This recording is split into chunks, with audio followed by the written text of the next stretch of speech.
현주는 자기 몸에 눌러붙고 있는 사내의 시선을 느꼈다. 확인해 보나마나 알지 못하는 술 취한 어떤 사내이겠지. 그 사내가 자기를 향하여 다가오고 있는 것을 현주는 돌아보지 않고도 느낌으로써 알 수 있었다. 댁이 어디십니까? 사내가 앞을 가로막으며 말을 걸어왔다. 사내는 말과 함께 들큼한 술 냄새를 뿜어냈다. 넥타이의 매듭이 헐렁하게 늘어져 있고 와이셔츠의 꼭대기 단추가 채워져 있지 않았다. 그 때문에 현주는 헤드라이트의 밝은 불빛에 드러나곤 하는 사내의 목줄기를 볼 수 있었다. 그것은 깃털을 몽땅 뽑아버리고 빨간 물감을 염색해 놓은 숱하게 껍질 같았다. 튀어나온 울대가 그 껍질 속에서 재빠르게 꿈틀대며 한번 위로 올라갔다가 내려왔다. 침이라도 삼켰나 보다. 아니면 무슨 말을. 어떻든 사내가 긴장하고 있음에는 틀림없었다. 아마 꼼짝도 하지 않고 무표정하게 자기의 목 언저리만 응시하고 있는 현주의 자세가 사내를 불안하게 한 것이리라.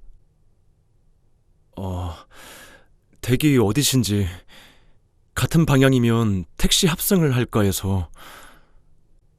변명을 시작하는 것으로 봐서 사내는 슬그머니 도망할 차비를 차리기로 한 것 같았다.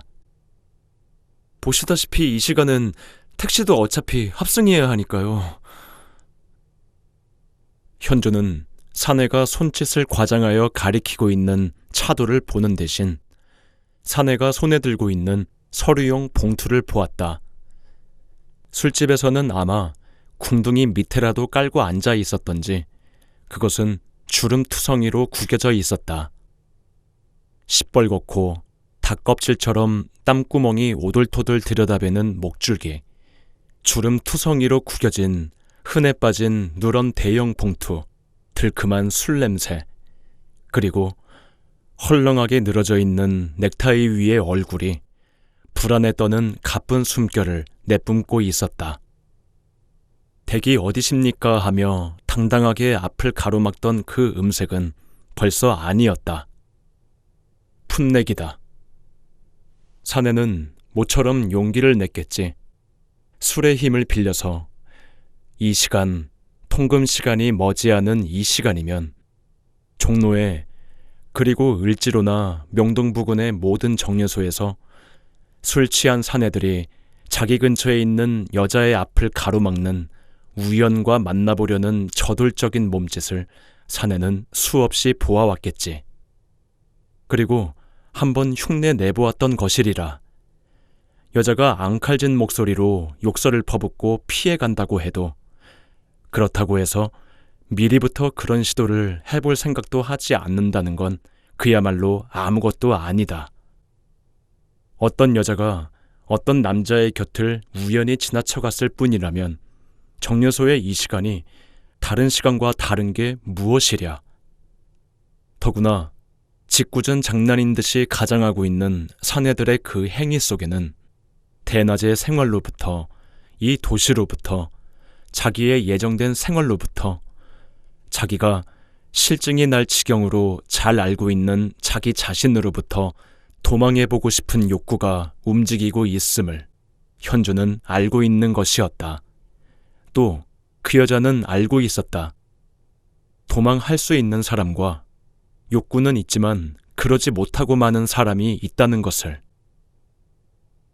닭껍질 같은 목줄기, 구겨진 대형 봉투, 그리고 이제는 여자의 꼿꼿한 침묵 때문에 불안하여 떨리기 시작한 목소리. 이 사내는 평생 도망가지 못하고 말리라. 그의 말맞다나 1인당 100원씩 받는 택시 합승으로 집으로 그의 일상으로 돌아가는 수밖엔 없으리라. 돌아가게 해주자. 그가 바라고 있는 것은 그것이므로. 전 집이 바로 요 건너에 있어요. 그 여자는 아직도 사내의 얼굴을 보지 않은 채 거짓말을 나직히 말했다. 아, 그러세요? 이거 잘못 알고 실례 많았습니다. 사내는 사실 이상으로 취한 채 몸을 가누기도 힘들다는 듯이 비틀거리며 현주의 앞을 떠나 사람들 틈으로 끼어들어 가버렸다. 사내가 가버리기 전에 그 여자는 일부러는 아니었지만 그 사내의 얼굴을 보고 말았다. 얼른 지적할 만한 특징이 있는 건 아니면서 호감이 가는 생김새였다. 무엇보다도 그는 얼굴을 보기 전까지 그 여자가 본능적으로 펼친 상상 속에서보다는 젊은 것이었다. 27, 8살쯤 됐을까? 문득 뜻하지 않은 느낌이 그 여자의 몸속에서 번지기 시작했다. 그것은 쓸쓸함이었다. 외면적으로야 자신과는 완전히 관계없는 일 때문에도 느껴지는 순수한 쓸쓸함이었다. 그것은 가령 그 여자가 언젠가 극장에서 뉴스 영화를 볼 때 느껴본 적이 있던 느낌과 같은 종류의 것이었다. 베트남 전선으로 가는 군인들이 군함의 갑판 위를 새까맣게 덮고 있었다. 그들은 꽃다발을 하나씩 목에 걸고 웃으며 부두에 서 있는 사람들을 향하여 끊임없이 손을 젓고 있었다. 그들의 얼굴이 모두 어리다고 생각될 만큼 너무 젊은 것을 새삼스럽게 발견하고 현주는 충격을 받았다. 그리고 그렇게 많은 얼굴들을 한꺼번에 놓고 보게 되니 문득 우리 종족의 얼굴에 특징이 잡혀지는 것이었다. 그들의 얼굴이 제 나름의 색다른 인생에 의하여 싫든 좋든 이미 강한 개성을 가져버린 늙은이들의 얼굴이 아니라 이제야 자기 나름의 인생을 살게 될 나이에 있는 젊은이들의 얼굴이었기 때문에 그 여자가 우리 종족의 얼굴의 특징이라 하여 그 스크린 속에서 붙잡아 본 것들은 아마 거의 정확한 것이었을 게다. 그 특징들에 의하여 현주가 내린 결론은 우리나라 남자들은 도무지 군인으로서는 어울리지 않는다는 것이었다. 미군식의 유니폼 때문일까?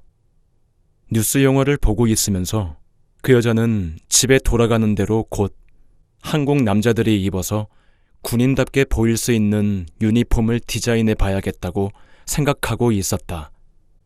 그러면서도 동시에 어떠한 디자인도 그들을 그렇게 보이게 할 수 없으리라는 단정을 막연히나마 내리고 있었다. 문득 다른 사람과 마찬가지로 꽃다발을 목에 두르고 웃으며 손을 젓고 있는 한 군인이 클로즈업 되었다. 카메라맨은 어떤 의도로서 그 젊은이를 클로즈업 시켰는지 알 수 없었으나 그 화면을 보면서 현주는 치밀어 오르는 감동에 아랫입술을 지그시 물었다.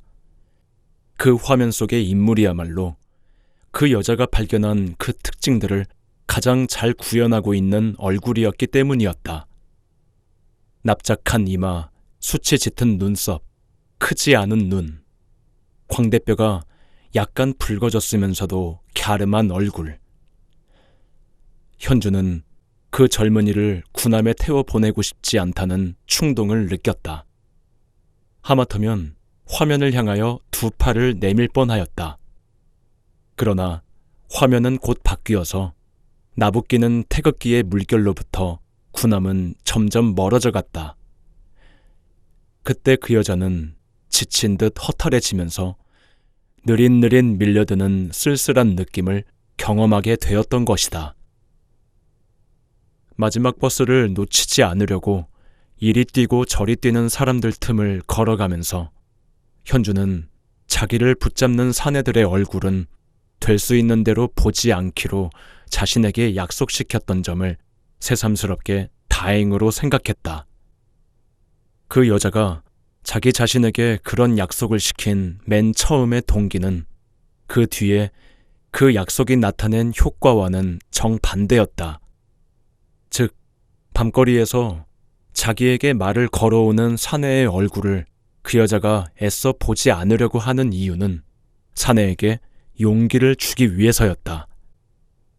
그 그 여자의 생각으로는 만일 자기가 남자라면 밤거리에서 장난 반 진담 반으로 지나가는 여자를 붙들어 세웠더니 그 여자가 차마 자기의 얼굴도 보지 못하고 묵묵히 서 있기만 하는 걸 보면 없던 용기가 부쩍 솟으며 이젠 사태가 진담이기만 할 뿐이라는 즐거운 절박감조차 들지 않을까 하는 것이었다. 만일 자기가 남자라면 그렇다. 더 이상 군말 없이 그 여자의 손목을 잡아 끌고 가리라. 끌고 가리라. 그러나 그 여자의 침묵과 외면이 사내에게 작용한 결과는 번번이 사내로 하여금 불안과 경계심으로 떨게 할 뿐이었다. 그 여자가 만났던 사내들 중에서 가장 뻔뻔스럽다고 생각되는 사내도 뭐 이런 게 있어, 벙어린가? 하며 슬슬 물러가 버렸던 것이다. 예상과는 전혀 반대로 나타난 이 효과에 대하여 그러나 현주는 결코 불만스럽게 생각하지 않았다. 오히려 그것 때문에 많은 것을 절약할 수 있음을 알고 기뻤다. 시간도 말도 그리고 무엇보다도 말을 붙여오는 그 사내가 자기에게 필요한 사내인가 아닌가 하는 것을 알아보기 위한 노력이 절약된다는 건 참 다행스러운 일이었다. 그리고 이제 다행스럽다고 생각되는 이유가 하나 더 늘어난 것이다. 그릇 속에 물에 떨어진 한 방울의 잉크가 번지듯이 그 여자의 안에서 번지기 시작하여 이제는 발끝까지 가득히 채우고 있는 저 쓸쓸한 느낌이, 만약 그 사내가 말을 걸어오던 처음부터 그의 얼굴을 보았음으로써 이내 그 여자를 사로잡았더라면 아마 그 여자는 자기 쪽에서 먼저 사내에게 팔을 내밀어 버렸을지도 모를 일이었다. 마치 극장에서 스크린을 향하여 팔을 내밀 뻔했듯이.